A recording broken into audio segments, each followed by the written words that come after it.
Assalamualaikum warahmatullahi wabarakatuh. Halo teman-teman, perkenalkan nama saya Agis Nadia Putri dengan NPM 24066124002 dari kelas PGSD 2A. Di sini saya akan menyampaikan materi tentang perkembangan fisik peserta didik SD. Berikut adalah pengertian dari perkembangan fisik peserta didik SD. Perkembangan fisik anak sekolah dasar merupakan pertumbuhan tubuh dan otak, stabilitas dalam kapasitas sensoris, keterampilan motorik, dan kesehatan. Anak usia dasar yang berkembang bertambah kemampuannya dalam berbagai hal, terutama yang berkaitan dengan perkembangan fisiknya. Jadi apa sih itu perkembangan fisik? Perkembangan fisik adalah perubahan dan pertumbuhan tubuh dari waktu ke waktu. Anak usia SD dari umur 6-12 tahun mengalami perubahan fisik yang stabil namun penting. Selanjutnya, ada ciri-ciri perkembangan fisik anak SD. Yang pertama, pertumbuhan tinggi dan berat badan. Yang kedua, otot dan tulang berkembang. Yang ketiga, kemampuan motorik makin halus. Yang keempat, perubahan proporsi tubuh. Dan yang terakhir, perkembangan motorik halus dan kasar. Berikut ada faktor yang mempengaruhinya.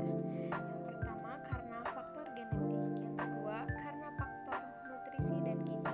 Yang ketiga, karena faktor aktivitas fisik. Yang keempat, karena faktor kesehatan umum. Dan yang terakhir, karena faktor lingkungan sosial dan ekonomi.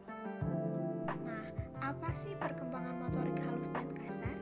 Perkembangan motorik halus dan kasar merupakan fase penting dalam perkembangan anak. Pada periode ini, anak-anak mengalami pertumbuhan dan perkembangan yang signifikan dalam hal kemampuan motorik mereka, baik itu motorik halus maupun motorik kasar. Motorik kasar. Apa sih motorik kasar? Motorik kasar adalah pertumbuhan dan koordinasi yaitu pada usia SD. Anak mulai menunjukkan peningkatan dalam pertumbuhan fisik dan koordinasi motorik kasar mereka. Mereka menjadi lebih terampil dalam melakukan gerakan yang melibatkan seluruh tubuh seperti berlari, melompat, dan bermain bola. Adapun motorik halus. Motorik halus adalah keterampilan manipulatif yaitu pada usia SD. Anak juga mengalami perkembangan dalam keterampilan motorik halus mereka. Mereka menjadi lebih terampil dalam melakukan gerakan yang membutuhkan koordinasi tangan dan mata, seperti menulis, menggambar, dan memotong. Selanjutnya ada ciri-ciri perkembangan kognitif. Yang pertama, anak belajar secara aktif dan membangun pengetahuannya sendiri. Yang kedua, anak beradaptasi melalui proses asimilasi dan akomodasi. Yang ketiga, pemikiran mereka berkembang dari yang sederhana menjadi lebih kompleks. Selanjutnya, ada teori menurut Saint-Piaget tahun 1952.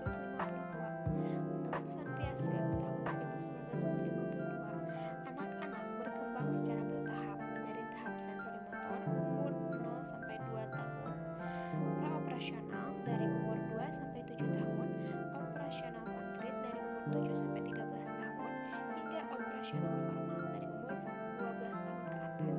Anak usia sekolah dasar berada pada tahap operasional konkret, di mana mereka mulai berpikir lebih logis, namun masih bergantung pada objek nyata. Jadi, kesimpulannya, perkembangan fisik merupakan bagian penting dari tumbuh kembang anak usia SD yang mencakup perubahan tinggi badan, berat badan, kekuatan otot, koordinasi, dan tanda-tanda awal pubertas. Sekian materi tentang perkembangan fisik peserta didik yang dapat saya sampaikan. Saya ucapkan terima kasih. Semoga apa yang saya sampaikan berguna dan juga bermanfaat. Wassalamualaikum